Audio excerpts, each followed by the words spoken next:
नमस्कार, स्वागत है आपका। टीएनपी न्यूज देख रहे हैं आप और मैं हूं आपके साथ शाहनवाज मिर्जा। उत्तर प्रदेश में निकाय चुनाव को लेकर प्रचार अभियान अब तेज हो चुका है और इसी कड़ी में अपने मेयर प्रत्याशी के पक्ष में प्रचार करने के लिए मुख्यमंत्री योगी आदित्यनाथ मथुरा पहुंचे। सीएम ने मथुरा में जनता के बीच भारतीय जनता पार्टी को वोट देने की अपील की है और साथ ही विपक्ष के ऊपर निशाना साधते हुए कहा कि मथुरा वृंदावन पर पहले की सरकार ने ध्यान नहीं दिया है और पहले लोग यहां पर काफी ज्यादा परेशानी में रह करते थे, लेकिन अब यहां पर विकास की गंगा बहती नजर आती है और उत्तर प्रदेश में पहले जो माफिया घरों पर कब्जा किया करते थे वो आज जान की भीख मांग रहे हैं। बेहतरीन के साथ हम लोग बताते हैं जैसे काशी में काशी विश्वनाथ धाम बन गया, ऐसे ही सभी लोग सहमत हों तो बाकी बिहारी का धाम भी इसी प्रकार से काशी विश्वनाथ धाम की तर्ज पर आगे बढ़ता है। ऐसे ही बरसाना में रोपवे का निर्माण हो रहा है, उसको भी इसी प्रकार की भव्यता प्रदान करें। गोकुल में भी आपने देखा होगा रसकांड की समाधि के साथ साथ अन्य क्षेत्रों का विकास हुआ है, इसका और भी भव्य रूप देने की आवश्यकता है। गोवर्धन को फिर से उसके पुरातन स्वरूप के साथ लेकर के जाना है। भाइयों बहनों, कौन लेके जाएगा? ये हम सबकी जिम्मेदारी बनती है, हम सबकी सामूहिक जिम्मेदारी बनती है। ये बच्चे की जिम्मेदारी भी है और जनता जनार्दन की भी जिम्मेदारी है। हम सब मिलकर के जब कार्य करेंगे भाइयों बहनों, तब कृष्ण कन्हैया राधे राधे की और यमुना मैया के इस पुनर्वैभव को पुनः हम स्थापित कर पाएंगे। और ये नगर निकाय चुनाव उसी से अत्यंत महत्वपूर्ण है। आपने देखा होगा हमने पिछले 6 वर्ष के अंदर जो कार्य किए, इन कार्यों में भेदभाव कुछ भी नहीं किया, किसी का चेहरा नहीं देखा, किसी की जाति नहीं देखी, किसी का मत और मजहब नहीं देखा। अकेले मथुरा वृंदावन में मैं देख रहा था नगर निगम और नगर निकायों में मिलाकर के 38,403 परिवारों को एक एक आवास उपलब्ध करवाने का कार्य हुआ है। याद करिए, 38,403 लाभार्थियों को प्रधानमंत्री आवास योजना शहरी का लाभ दिया गया, जिसमें हर लाभार्थी को 2.5 लाख रुपया दिया गया। प्रधानमंत्री स्वनिधि योजना स्ट्रीट वेंडर के 20,836 वेंडर्स को इस सुविधा का लाभ उपलब्ध कराया गया। आप सोचिए, पहले व्यापारियों से रंगदारी वसूली होती थी, आज रंगदारी नहीं, आज उन्हें स्वनिधि उपलब्ध कराई जा रही है। पहले गरीबों को उजाड़ा जाता था, कोई भी गुंडा आकर के किसी गरीब की झोपड़ी पर उसकी जमीन पर कब्जा कर लेता था। आज गुंडे माफियाओं की क्या स्थिति है व्यक्ति जान रहा है। आज वो गले में तख्ती लटका करके घूम रहा है। आज तो गरीब को 2.5 लाख रुपया देकर के उसके मकान को भी अच्छा बनाया जा रहा है।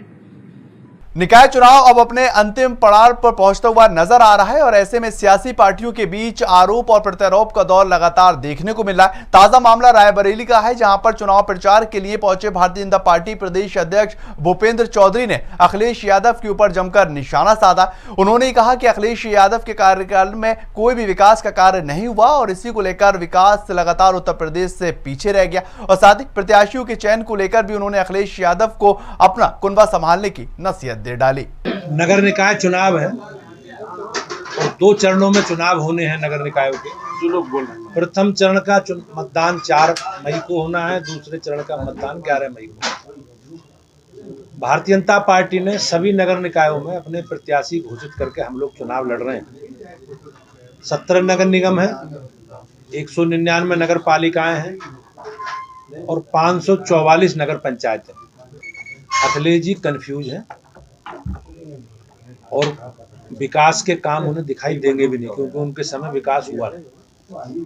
उन्होंने उनके एजेंडे में अराजकता, गुंडागर्दी, बेईमानी, भ्रष्टाचार रहे हैं और मैं निश्चित रूप से संकल्प के साथ इस विषय को कह सकता हूं कि हमारी सरकारों ने, चाहे नगरीय क्षेत्र हो चाहे ग्रामीण क्षेत्र हो, आम आदमी के साथ बगैर किसी भेदभाव के हमने उन योजनाओं का आम जनता को लाभ पहुंचाने का हमारी पार्टी ने, हमारी सरकार ने किया। निकाय चुनाव से पहले भारतीय जनता पार्टी से बागी हुए नेताओं को मनाने के लिए भारतीय जनता पार्टी ने कन्नौज में डैमेज कंट्रोल अभियान चला रखा है और जिसमें जिला नेतृत्व को सबसे बड़ी सफलता छिबरामऊ सीट पर मिली है, जहां पर निर्दलीय पर्चा भरने वाले भारतीय जनता पार्टी के बागी नेता अनुज गुप्ता ने अब भारतीय जनता पार्टी प्रत्याशी के पक्ष में अपना नामांकन वापस ले लिया। इसको लेकर भारतीय जनता पार्टी की ओर से उन्हें निकाय चुनाव प्रभारी बनाने का ऐलान कर दिया गया और साथ ही अगली बार सीट सामान्य रहने पर अध्यक्ष पद का चुनाव लड़ाने और भारतीय जनता पार्टी के मेन बॉडी में जल्दी जिला अध्यक्ष बनाने का भरोसा दिया गया है। भारतीय जनता पार्टी एक परिवार है और कोई भी चुनाव होता है तो चुनाव में पूरा परिवार एकजुट होकर चुनाव लड़ता है। जॉनी भाई हमारे परिवार के अंग हैं और आज हम लोग वो निर्दलीय चुनाव न लड़ें, भारतीय जनता पार्टी को यहाँ से जिताएं, ये जिम्मेदारी देने इनको आए थे। यूपी निकाय चुनाव को लेकर योगी सरकार इन दोनों चुनाव प्रचार में जुटी हुई है और इसी बीच अब बलिया में भारतीय जनता पार्टी ने बागी नेता प्रदीप वर्मा ने अपना नामांकन वापस ले लिया, जिसमें भारतीय जनता पार्टी में खुशी की लहर है। और वहीं पर परिवहन मंत्री दयाशंकर सिंह के भाई धर्मेंद्र सिंह की माने तो पूरे प्रदेश के अंदर इस वक्त भारतीय जनता पार्टी की लहर चल रही और बलिया में भी कोई भी उससे अछूता नहीं है। देखिए, ऐसा दूर होने कोई मामला नहीं था। ऐसा था 23 तारीख को इनकी साइट थी। एक होता है कि वो साइट है कि 23 को हमको नामांकन करना है, एक होता है तृतीया थी। इस उद्देश्य से इन्होंने किया था। भाई 32 लोगों ने आवेदन किया था, उसमें किसी एक को मिला था, उसमें आप भी थे प्रदीप भाई, आपकी प्रोफाइल भी है, आप उद्योग व्यापार मंडल के प्रदेश अध्यक्ष भी रहे हैं और अपने पार्टी के विभिन्न पदों पर भी रहे हैं। इस पार्टी का निर्णय सर्वमान्य मानते हुए सभी से बात हुआ और अपने इन्होंने पर्चा वापसी का फैसला किया जो स्वागत योग्य है और इसके लिए पार्टी ने भाई बने और पार्टी आगे इनके सम्मान का ख्याल रखेगी। मैं नामांकन किया था ये इस उम्मीद में कि मुझे भाजपा की टिकट मिल रही है और उस समय भी मैं बोला था कि अगर मुझे भाजपा टिकट नहीं देती है तो मैं नाम वापस ले लूँगा और मैं स्वेच्छा से अपनी मर्जी से पार्टी हित में अपना पर्चा वापस करने जा रहा हूं। आज मेरे साथ मेरे मित्र और धर्मेंद्र भैया मंत्री जी के भाई साथ में हैं और मैं पर्चा वापस आज कर रहा हूं।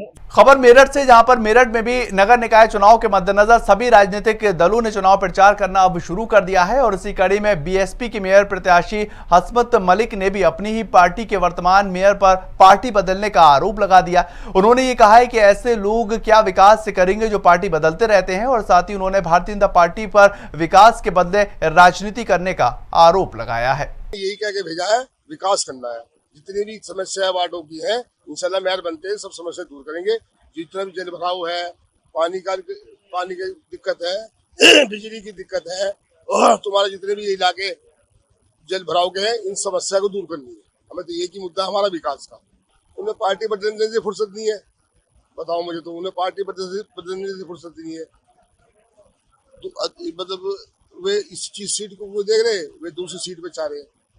तो मेरा मकसद तो है, मुझे तो बहन जी ने बड़े आशीर्वाद से भेजा है, मुझे तो पहले इसी सीट पे काम करना है और इसी सीट पे पब्लिक का काम करके दिखाऊंगा मैं। खबर कानपुर देहात से है। कानपुर देहात में निर्दलीय प्रत्याशी शैलेंद्र कुमार ने भारतीय जनता पार्टी उम्मीदवार की उम्र को लेकर अब सवालिया निशान खड़े कर दिए हैं। शैलेंद्र कुमारी का कहना है कि भारतीय जनता पार्टी की उम्मीदवार साधना दिवाकर की उम्र 30 से कम है और जिला अधिकारी को इसकी जांच कर नामांकन को रद्द करना चाहिए। इतना ही नहीं, निर्दलीय प्रत्याशी ने भारतीय जनता पार्टी पर जिला प्रशासन पर दबाव बनाकर नामांकन कराने का आरोप लगाया है।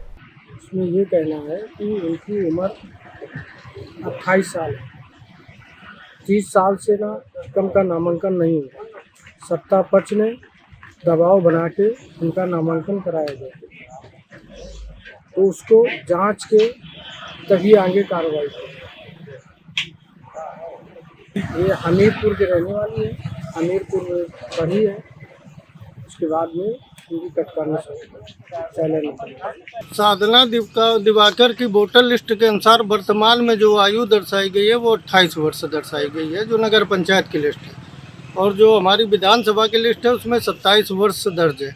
जबकि नगर पंचायत के लिए प्रत्याशी अध्यक्ष पद के प्रत्याशी के लिए न्यूनतम आयु 30 वर्ष निर्धारित की गई है, जिसमें मेरे द्वारा या मेरे अन्य प्रत्याशियों के द्वारा जो आपत्ति दाखिल की गई है उसमें सत्ता पक्ष के दबाव में आकर निर्वाचन अधिकारी द्वारा वो पर्चा निरस्त नहीं किया गया है, जिसके लिए हम लोग लगातार प्रयास कर रहे हैं। अभी जिलाधिकारी महोदय से मिलेंगे, आवश्यकता पड़ी तो हाईकोर्ट तक जाने के लिए हम लोग तैयार हैं। मेरठ छावनी परिषद के अंदर सीबीआई की ओर से छापेमारी की गई। हालांकि इसके दौरान सीओ छावनी परिषद भी मौजूद नहीं थे, जिसके बाद सीबीआई अधिकारियों ने छावनी परिषद के दस्तावेज चेक किए और वहीं मामले की जानकारी देते हुए सीओ ने छावनी परिषद ने यह बताया है कि ये छापेमारी नहीं बल्कि एक रूटीन जांच थी। उन्होंने ये भी बताया है कि इस संबंध में 21 अप्रैल को सीबीआई का पत्र मिला था और इसमें उन्होंने पूर्व में चल रहे कुछ जांच संबंधित दस्तावेज मांगे। सीबीआई अधिकारी वहीं दस्तावेज लेने के लिए पहुंचे थे।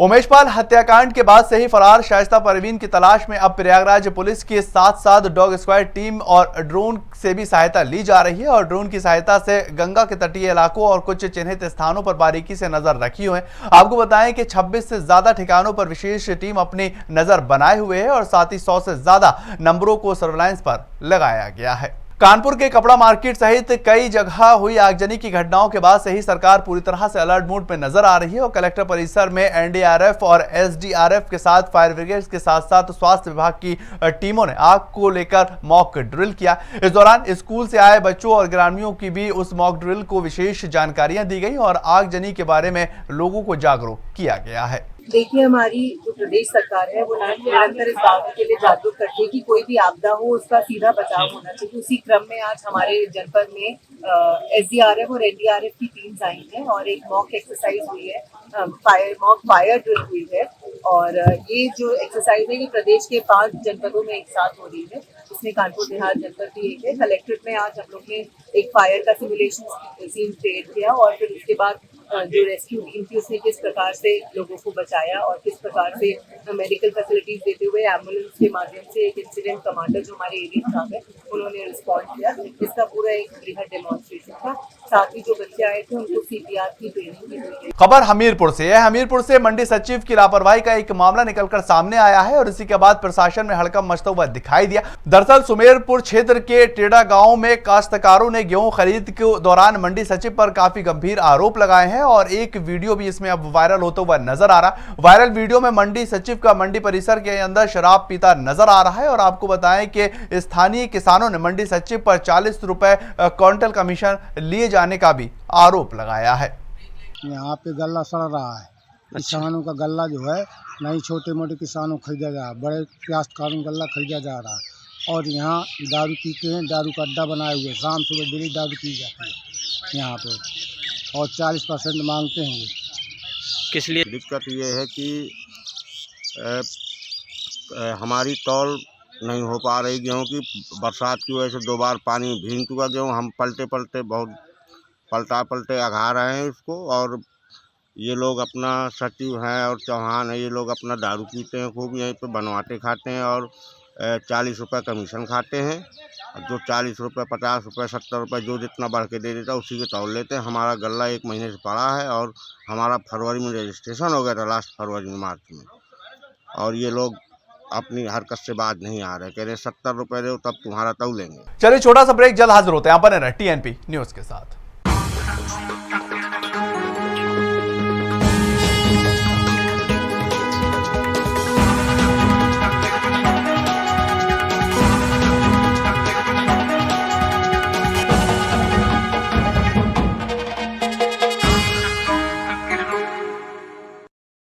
ब्रेक के बाद आपका स्वागत है। आगे बढ़ेंगे, बात जालौन की करेंगे। जालौन में पुलिस ने अवैध असला बनाने वाली फैक्ट्री का भांडाफोड़ कर दिया है और साथ ही मौके पर एक आरोपी को भी गिरफ्तार करने में सफलता हासिल की है।